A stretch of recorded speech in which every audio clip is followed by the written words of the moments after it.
सबसे पहले आज हम लोग कल का क्लास जो पढ़े थे reflection formula for convex reflecting surface पढ़े थे और आज पढ़ेंगे कॉनकेव रिफ्लेक्टिंग सरफेस के ऊपर। यानी हम लोग को फार्मूला वाई निकालना है, यानी कि जो कल निकाले थे फार्मूला, लेकिन आपका सरफेस चेंज होगा। यानी रिफ्लेक्शन फार्मूला फॉर कॉनकेव, यानी सरफेस चेंज हो जाएगा। कल कॉनकेव कॉन्वेक्स था, आज कॉनकेव हो जाएगा। Concave refracting surface. इस टॉपिक पे हम लोग को बात करना है। कल और आज के टॉपिक में डिफरेंस यही है कि कल के टॉपिक में कॉन्वेक्स पे पढ़े थे और आज के टॉपिक में कॉनकेव पे पढ़ेंगे। बस डायग्राम चेंज होगा, सारे कॉन्सेप्ट सेम है, ठीक है। लैंग्वेज भी जो लिख पाएंगे वो भी लैंग्वेज सेम है, तो इसलिए ध्यान से डायग्राम को समझिएगा, बाकी आप जो है समझ जाते हैं। आप कुछ बातें याद रखिएगा। जैसे आप जानते हैं कि जब कोई लाइट रेनर से डेंसर जाता है तो वो बेंड कर जाता है, यानी बेंड कर जाएगा किधर, नॉर्मल की तरफ बेंड कर जाएगा। अब नॉर्मल जिधर होगा उसी के साथ मुड़ जाएगा, अवेयर नहीं होगा। चलिए सबसे पहले हम क्या करते हैं कि सबसे पहले तरीका है रिफ्लेक्टिंग सरफेस बनाते हैं, ठीक है। रिफ्लेक्टिंग सरफेस बनाते हैं। मान लीजिए आपके पास XY नाम का कोई रिफ्लेक्टिंग सरफेस है, यानी ऐसा सरफेस जो लाइट को रिफ्लेक्ट करता हो, यही बात पढ़े। अब यहाँ पे ये जो लाइन लेने जा रहे हैं हम लोग, ये जो लाइन हम लोग ले रहे हैं वो कौन सी लाइन है, प्रिंसिपल एक्सिस लाइन। ये पॉइंट क्या कहलाएगा, पोल कहलाएगा। बहुत जबरदस्त पोल कहलाएगा। तो हम पोल के बाद अब इसके जो आपने रिफ्लेक्टिंग जो यानी कर्व सरफेस बनाया है, और अभी ये क्लियर नहीं हो पाया कि कॉनकेव है कि कॉन्वेक्स है, हम बाद में क्लियर करेंगे। हाँ, अब ये जो कर्व बनाया है तो इसका सेंटर किधर होगा, इधर की तरफ होगा कि इधर की तरफ होगा, लेफ्ट की तरफ होगा। मतलब इसका सेंटर ऑफ कर्वेचर मान लेते हैं हमारे पास यहाँ, ठीक है। ये कर्व का सेंटर ऑफ कर्वेचर है। अब आपने समझना है कि कॉन्वेक्स है कि कॉनकेव है। अगर लाइट सरफेस पर सेंटर ऑफ कर्वेचर के पास जाता है तो कॉनकेव हो जाएगा।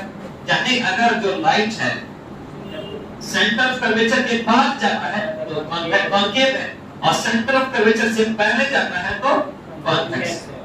तो ये कॉनकेव तो होगा, तो लाइन किधर से देना पड़ेगा, इधर से कि लेफ्ट से, राइट से, लेफ्ट से। तो आप क्या करते हैं, सबसे पहले आप लेफ्ट से जो है यानी कि क्या करते हैं, आप एक ऑब्जेक्ट लेते हैं, और ऑब्जेक्ट इसलिए लेते हैं कि आप लाइट को वहां से दे सकें। तो लाइट कहां इंसिडेंट करेगा, सरफेस पर। तो यहाँ पे लाइट क्या हुआ आपका, यहाँ पे आपका लाइट इंसिडेंट करेगा,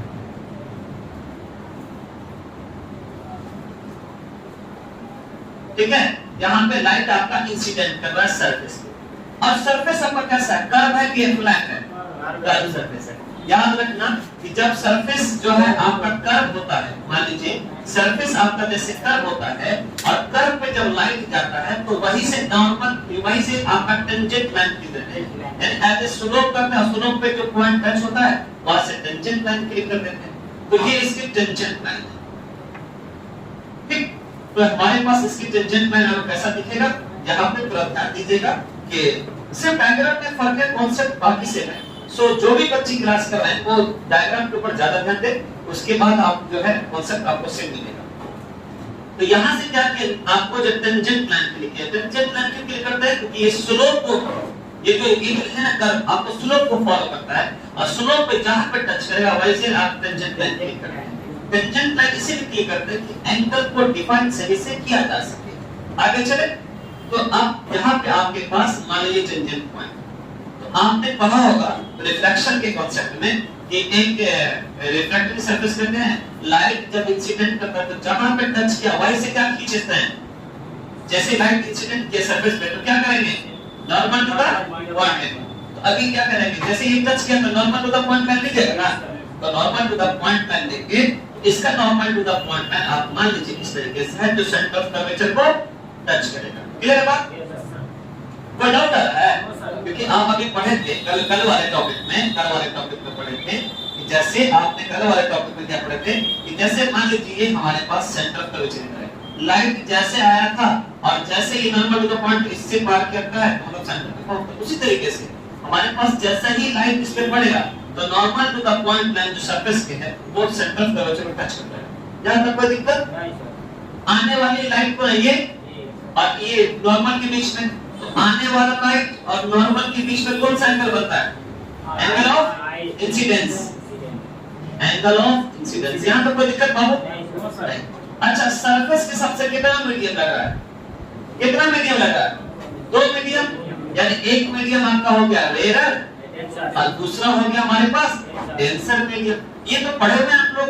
रेयर मीडियम आपका पहला मीडियम है और ये आपका दूसरा मीडियम। यहां तक कोई डाउट दोस्त? कोई डाउट? अब बात करते हैं यार कि जब लाइट पड़ता है तो normal to the point centre of curve पड़ता है। अब देखिए लाइट आया पहुंचा नॉर्मल टू द पॉइंट में, तो जब कोई लाइट रेयर से डेंसर की ओर जाएगा तो बेंड करेगा कि अबे होगा? बेंड करेगा। तो मतलब लाइट ये सेंटर ऑफ कर्वेचर की ओर जाएगा, तो ये इधर की ओर जाएगा कि ऊपर की तरफ जाएगा? यानी ये इससे दूर भाग रहा है क्या? ये तो दूर भागने की कोशिश कर रहा है, तो मतलब इसका जो है बेंड इधर दिखेगा ऐसे।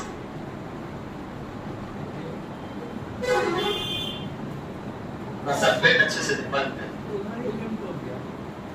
सुनना है, बेंड का मतलब क्या हुआ? इसके नजदीक जाएगा, यानी जिस तरह से टच किया तो इसके ये दूर भागेगा, इससे दूर भागेगा, इधर की तरफ भागेगा, ये इधर भागेगा। इसके तरफ भागेगा तो इसके जो है इधर ना भागेगा, इधर भागेगा, ऊपर भागेगा। क्लियर है बात समझे? यानी कि रेयर से डेंसर पे जाता है तो ये आपको बेंड का मतलब क्या हुआ? नॉर्मल टू द पॉइंट के उधर जाएगा। बेंड का मतलब ये होगा नॉर्मल टू द पॉइंट के करीब जाएगा, और अवे का मतलब क्या होता है? इससे दूर भागना। तो ये आपके पास मान लीजिए एक लाइन ये दिख रहा है आपको, ये दिख रहा है, तो ये वाला लाइन होगा कि ये वाला होगा? ऊपर वाला होगा कि वो बेंड को शो कर रहा है।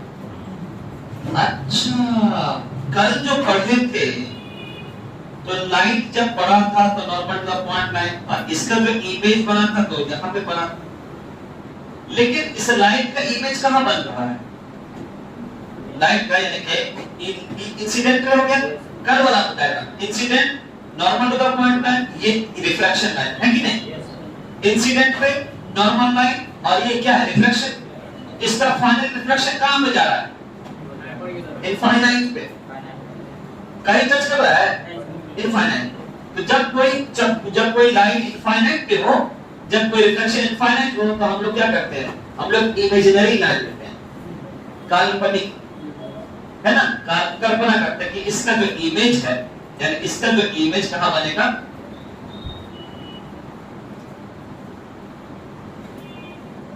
इस पॉइंट पे इमेज बनेगा। बात समझ कुछ? तो ये जो लाइन है, ये ब्लू वाली लाइन, वो कौन सी लाइन है? Imaginary line. किसका इमेजिनरी है? रिफ्रैक्शन। क्या डायग्राम पे ऊपर रिपीट मार दे, ठीक है? तो आप जो है यहाँ पर डायग्राम को हम लोग देखे हैं। अब बात आता है कि हम लोग को मेजरमेंट देख लेंगे, 5 एंगल की बात कर लेंगे। अब इसमें देखिए, ये कौन सी लाइन है? इंसिडेंट रिफ्रैक्शन लाइन है, और ये नॉर्मल की लाइन है कि नहीं? आप देखिए यहाँ पे कल सब कभी भी पढ़ोगे, ये incident ray, normal to the point और रिफ्रैक्शन लाइन, ये angle of incidence, angle of refraction, यानी नॉर्मल और रिफ्लेक्शन लाइन। तो इसमें नॉर्मल कौन है? ये नॉर्मल लाइन है और ये रिफ्लेक्शन लाइन है, तो ये इसका एंगल क्या हो जाएगा? 8 होगा कि नहीं होगा? यानी नॉर्मल लाइन और रिफ्लेक्शन की जो लाइन है, इन दोनों के बीच में नॉर्मल लाइन और रिफ्लेक्शन के बीच में 8। याद रखो दिक्कत। और 3 और एंगल है, यानी अल्फा है, बीटा है और गामा। तो अल्फा कौन की है? ऑब्जेक्ट के लिए, बीटा किसके लिए? इमेज के लिए, गामा किसके लिए? सेंटर। आपके पास 3 एंगल है, जैसे ये अल्फा हो गया, ये हो गया बीटा हो गया, और ये क्या हो गया? कोई दिक्कत दोस्त? डायग्राम तो बस चेंजेस है, लेकिन कॉन्सेप्ट सेम। सरफेस सब ले लिए, एंगल समझा लिए। अब हम लोग को डिस्टेंस मेजर करना है। देखिए सारा डिस्टेंस कहां से मेजर करेंगे? ऑब्जेक्ट की दूरी को u से डिनोट करते हैं, इमेज डिस्टेंस को v से, और आपका जो सेंटर ऑफ कर्वेचर को r से। तो पोल से सेंटर ऑफ कर्वेचर की दूरी r हो गया, इमेज की दूरी v हो गया और ऑब्जेक्ट की जो दूरी है आपका u हो गया। यहां तो कोई डाउट है बाबू? नहीं सर। चल आगे, डायग्राम हो गया। अब रिफ्रैक्शन का कॉन्सेप्ट किस साइंटिस्ट ने दिया था? एस्नेल लॉ। तो हम लोग लिखेंगे वही फिर वही है कि डायग्राम बनाइएगा, डायग्राम के बाद लैंग्वेज जो कर लिखवाए थे इसमें लैंग्वेज सेम होगा, लेकिन एक जगह से ये चेंज होगा, जहां पे आपने रियल लिखा होगा, रियल और इलेक्ट लिखेगा, तो रियल की जगह पे इमेजिनरी कर दीजिएगा, या इमेजिनरी नहीं तो वर्चुअल कर दीजिएगा, लैंग्वेज सेम रहेगा। रियल की जगह वर्चुअल कर दीजिएगा, रियल की जगह वर्चुअल, वर्चुअल इलेक्ट। हां वर्चुअल एंड इलेक्ट, समझ गए बात? चलिए सर कॉन्वेक्स या कॉन्केव करना। हाँ, जहां पे कॉन्वेक्स लिखा हुआ वहां पे कॉन्केव और जहां पे रियल लिखा हुआ वहां पे वर्चुअल।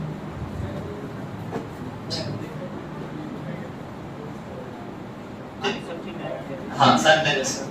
अब चलते हैं अकॉर्डिंग टू, अब देखिए बाकी सारे कॉन्सेप्ट सेम रहेंगे। According to Snell's law, Snell's law, Snell law बराबर क्या था? जब कोई लाइट पहले मीडियम से दूसरे मीडियम में जाता है तो sine i by sine r रहेगा, ठीक है। उल्टा का उल्टा मतलब समय में mu two by mu one, यानी कि sine i by sine r. और आप जो है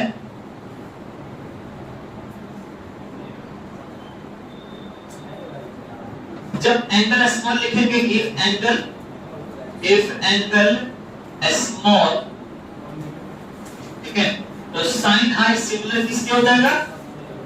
साइन आई के इसके सिमिलर हो जाएगा आई के, और साइन आर सिमिलर हो जाएगा आर। तो जहां पे साइन आई होगा वहां पे क्या लिख देंगे? आई लिख देंगे, यानी कि mu two by mu one बराबर आई अपॉन आर। तो हम क्रॉस मल्टीप्लिकेशन म्यू वन आई बराबर म्यू टू आर। इसके क्वेश्चन फर्स्ट में लिख रहा है, लेकिन कल जैसा सेम है कि नहीं? अब हम लोग को जो लास्ट लेक्चर देखे थे उसी जैसा सेम है। अब हम लोग को आई एंगल और आर एंगल निकालना है। डायग्राम में देखेंगे आई एंगल किस किस लाइन को टच कर रहा है, थोड़ा सा ध्यान दीजिएगा। आपको आई एंगल किस किस लाइन टच कर रहा है? ये इस लाइन को टच कर रहा है। ये कौन सी लाइन है? यानी कि ये वाली लाइन है, ऑब्जेक्ट वाली लाइन है, और इस लाइन पे देखिए लाल वाली लाइन पर आई ओ है। तो सुनिएगा, थोड़ा सा ध्यान दीजिएगा। एक जो लाइन है ऑब्जेक्ट को और एक लाइन आपको सी को कर रहा है। अब यहाँ पे ओ है, ये पॉइंट क्या हो गया? ए है और ये सी हो गया, ये आई है कि नहीं? Yes sir. आई तो ये लिखेंगे इन ट्रायंगल OAC, OAC, कोई डाउट? नहीं सर। तो अब इसमें O पॉइंट का एंगल कौन है? O पॉइंट का एंगल कौन है? अल्फा, और C के लिए गामा, C के लिए गामा है कि नहीं? तो इसमें आपका एक्सटीरियर एंगल कौन है? बाहर का एंगल कौन है? गामा। तो गामा बराबर होगा सम ऑफ टू इंटरनल एंगल, यानी अल्फा प्लस आई। आपको क्या निकालना है? आई निकालना है। आई बराबर नहीं दीजिए, ये इधर चला जाएगा, तो आई बराबर क्या हो जाएगा? Gamma minus alpha. क्लियर है बात? टफ है नहीं। अब आपको क्या निकालना है? आर निकालना है। देखिए आर किस किस लाइन को टच कर रहा है? इस ब्लू वाले लाइन को टच कर रहा है और लाल वाले लाइन को टच कर रहा है, ठीक है। थोड़ा सा ध्यान दीजिएगा बात को, यानी कि आपको ब्लू वाले लाइन को टच करना है और एक सेंट, यानी कि आई को, सी को और ए, जो कि आर है, ठीक। तो इसका ट्रायंगल कैसे लिखेंगे? In triangle IAC। आप लोग समझ रहे बाबू? Yes sir. ठीक। और आई का एंगल कौन है? बीटा, बीटा, और सी का एंगल गामा, गामा। तो सर डायग्राम बड़ा बना लेते तो ज्यादा सही रहेगा।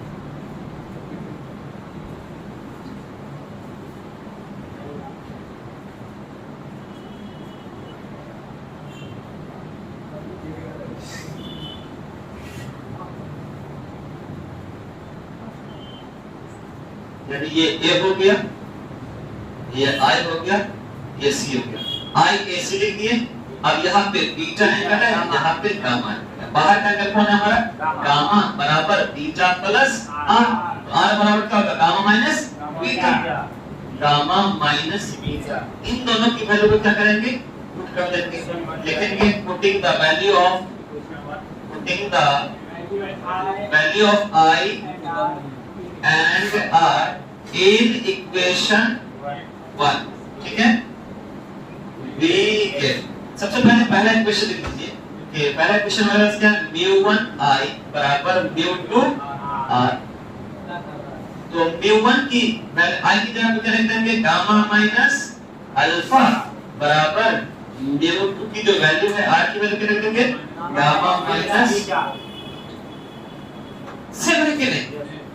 अब आपको अल्फा बीटा गामा की बात करेंगे डायग्राम के हिसाब से। चलिए हम लोग अल्फा बीटा और गामा की बात करेंगे। तो यार इस सब एंगल को अगर डिफाइन करना है तो बोल है सब बचा, तो बोल तो एंगल डिफाइन नहीं कर पाएगा तो हम क्या करेंगे एक परपेंडिकुलर लाइन लेंगे। बहुत शानदार, हम एक परपेंडिकुलर लाइन जो बिल्कुल पोल के बिल्कुल करीब होगा, बिल्कुल सटा होगा, जो 90 डिग्री के बराबर। कोई दिक्कत? ठीक है। अब देखिए आप क्या लिए ए बी एक परपेंडिकुलर लाइन लेते हैं, ठीक है। तो ध्यान से देखेंगे इस चीज को, यानी कि आप एक परपेंडिकुलर लाइन लेते हैं। पूरा स्क्रीन है ना बाबू सामने में? Yes sir. ठीक है, आपके पास ए बी एक परपेंडिकुलर लाइन लेते हैं कि किस किस एंगल की बात करेंगे सर? अल्फा की बात करें। और अल्फा एंगल किधर बन रहा है? ठीक है, अल्फा एंगल आपका इधर को बन रहा है, अल्फा एंगल। ठीक, अल्फा एंगल यहाँ पे बन रहा है, यानी इस लाइन की वजह से एंगल डिफाइन हो रहा है ना।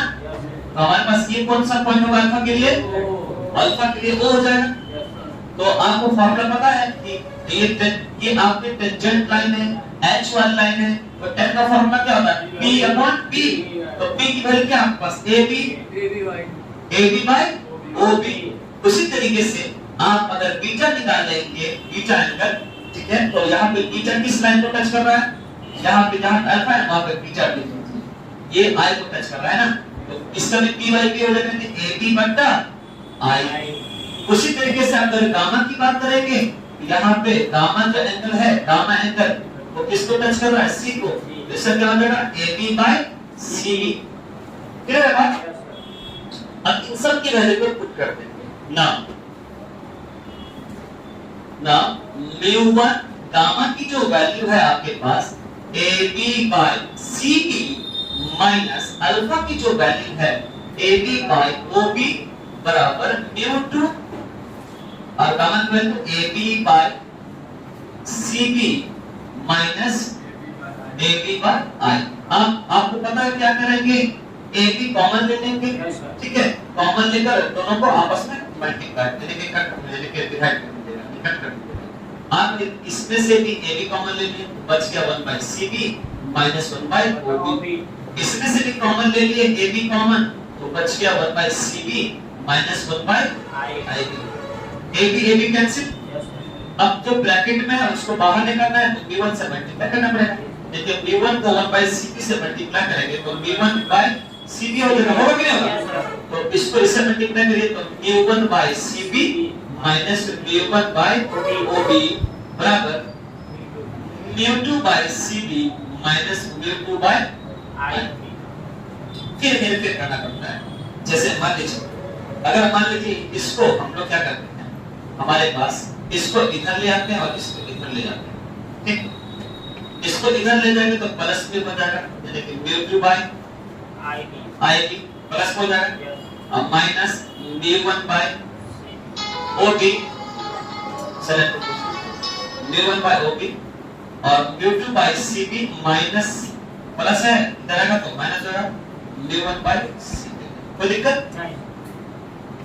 अब यहाँ पे mu two by IB minus mu one by OB इसका एलसीएम करके इस तरह से करेंगे तो क्या हो जाएगा? CB bye म्यू2 minus